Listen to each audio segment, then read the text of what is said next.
2,500 miles off the coast of Peru, in the middle of the South Pacific Ocean, is one of the most mysterious pre-diluvian sites on the planet, Easter Island, also referred to as Rapa Nui. In 2017, a team of researchers dug up Moai monoliths on Easter Island and were stunned to find the statues' bodies buried below the earth some 33 feet. While excavating these statues, the team found etched petroglyphs on the backs of the figures, most commonly in the shape of crescents, as well as hands that wrapped across the figures' waists. They also discovered red dye on the monoliths that scientists determined was created by heating a mixture of magnetite and hematite.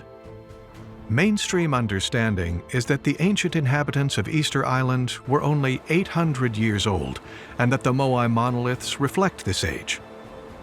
But alternative researchers point out that this discovery uncovers a much older truth, one that brings back the timeline of humanity before the Great Deluge. So 2017, finally the archaeologists had a chance to dig deep into Easter Island and look at the Moai, who we tend to think of these beautiful little faces looking at the sky. Well, imagine to their surprise that they dig 40 feet into the volcanic tuff and, well, they have a body and the resemblance of legs and the hands nicely positioned around the navel. And on top of it, they found some lovely inscriptions on the back of the statues, kind of like tattoos, even with a little bit of the red ochre still attached to it, suggesting that the statues themselves had been painted in earlier times. This is very important for a whole bunch of reasons. For once, we can actually get to the bottom of the statue, literally, put a probe under the statue and extricate some organic material to find out how old the statues have been there. And I've been in touch with the lead archaeologist at the site, and it's like, well, we found some organic material. Yes, we can now do some DNA. We can actually tell when the statues were put there. And meanwhile, 4 years later, the information still hasn't been made public. And I'm not a conspiracy theorist, but I'm beginning to suspect that the dates are going to be very uncomfortable for mainstream archaeology. And having spoken to geologists on the subject, that 40 feet of material covering a very long body does not account for 800 years of erosion on Easter Island, especially given the climate of Easter Island. So we're talking about a dating which is going to be very, very inconvenient.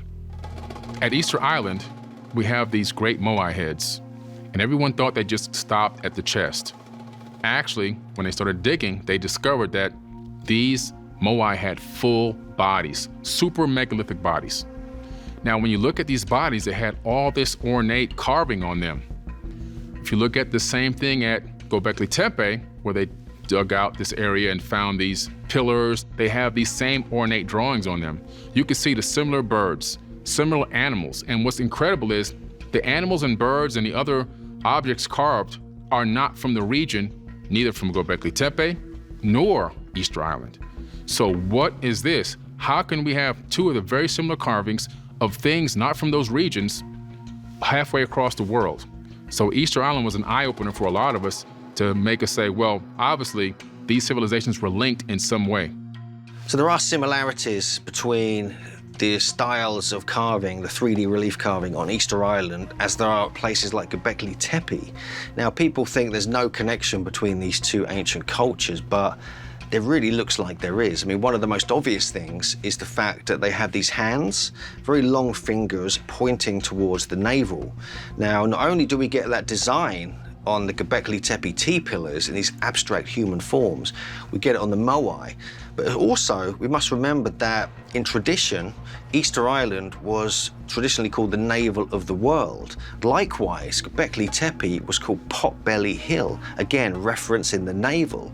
And this is all about the omphalos, the sacred center, and building your civilization around this kind of sacred point. And both of these had the same tradition, which is very, very strange. At a site called Nevali Churi in southeast Turkey, which dates to around 10 to 11,000 years old, it's now been destroyed. This is one of the sister sites to Göbekli Tepe and Karahan Tepe. And here they have multiple statues, again, like Easter Island, with these hands going towards the navel. But one of the statues has an identical design to what we find on one of the bases that the Moai stand on in Easter Island, and it appears to be like two dancing, standing up human forms. And this is on one of the statues, and it's like partly ceramic that we find at Navali Churi, but it's also on one of the foundation blocks of the Moais in Easter Island. And when I looked at them, I couldn't believe it. They're almost identical. Several ancient traditions speak of specific energy centers, or chakras, within the human body. Could the posture of these megalithic pre-diluvian statues be pointing future civilizations to the importance of these sacred areas in the body? When we consider the possibility that ancient civilizations, pre-diluvian civilizations, could have developed in a cyclic manner, and that there is a continuity of knowledge and information, tradition, that is carried from cycle to cycle. One of the key places that we begin to see some of these traditions is with the depictions of the people who lived during these times, the people themselves. How are they depicted? What are their body postures? What are they showing us about themselves and their relationship to the world? Easter Island is a fascinating example of this, as the excavations have revealed more to the statues in the Easter Island than were known to exist in the past. As the excavations have taken below ground level and shown that there are entire bodies that accompany the heads, it's the hand positions that are intriguing scholars.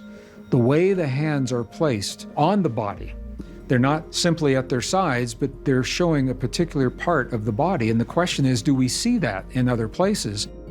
The answer is we do, and we see it in a very interesting way.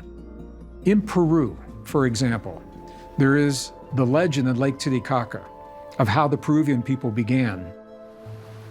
When a being from another world came to this world, and the being that came is named Tumi, T-U-M-I, and Tumi's hands are always placed also in front of the body, but a very particular part of the body on the heart chakra. Perhaps one of the most fascinating is with Gobekli Tepe, where we see the representations of the humans and their hands are placed on the solar plexus as well. So we have two cultures, hands placed precisely the same place. Well, when we begin looking at other cultures, what we find is that their hands are placed on other chakras as well. In Easter Island, they are lower energy centers or lower chakras. Peru, middle chakras. And when we look into Egypt, we begin seeing that the hands are placed over the solar plexus chakra. Each of these has very particular significance within the culture itself, with Peru being a very feminine, very heart-based culture, for example. In Easter Island, what we find is that it is that energy of survival and being able to transcend the elements and whatever hardships and challenges face the people that is derived from those lower energy centers, precisely where the hands are placed from the statues that are being excavated today. Is it possible that the Moai are sharing the same period of time or the same age when the hardships of the earth and the challenges that the people faced were so great that they had to draw upon this aspect of themselves just to survive? We also have now the idea that the statues themselves with their hands pointing at the belly, these are found all the way throughout Polynesia.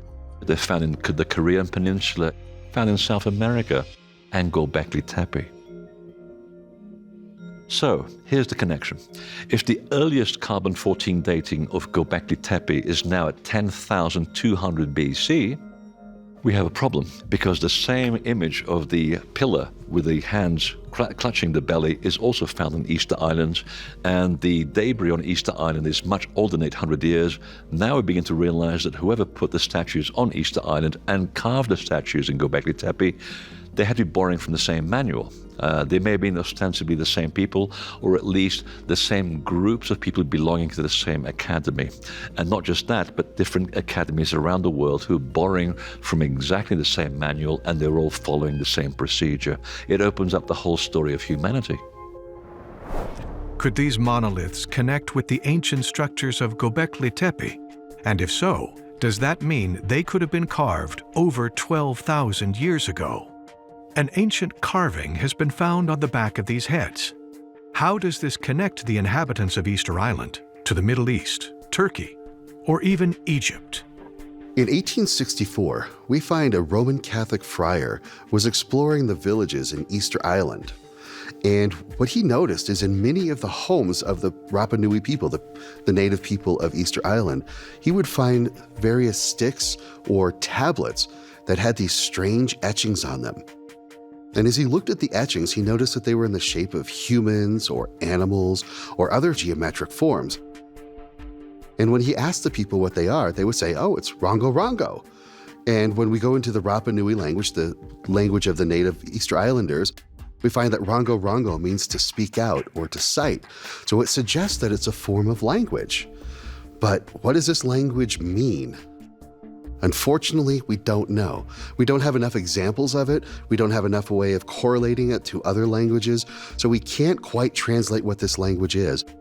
And even when we were to ask native Rapa Nui people, we get some mixed messages here. Some people seem to suggest that they know it, but they're not going to let outsiders know what these mean.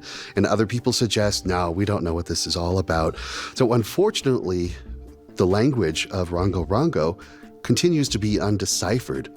But what we find very interesting is in Pakistan, thousands of miles away, Mohenjo-daro has almost the exact same form of writing. So what does that suggest?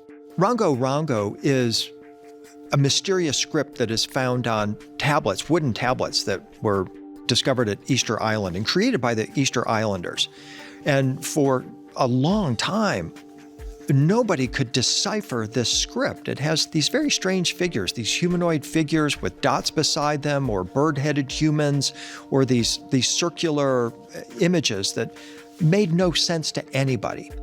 Then recently, Dr. Robert Schoch was investigating Easter Island, and his wife, Catherine Ulysses, made an important discovery.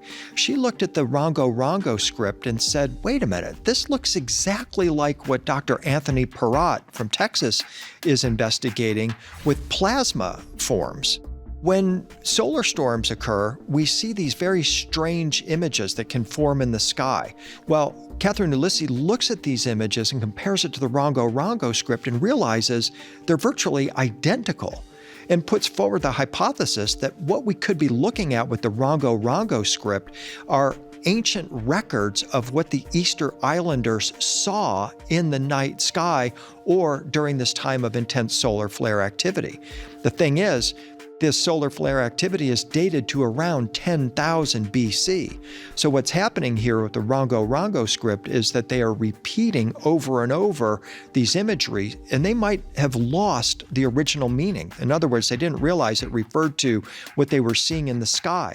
However, it is a faithful reproduction of what one could have seen during a high plasma event as recorded in the ancient world.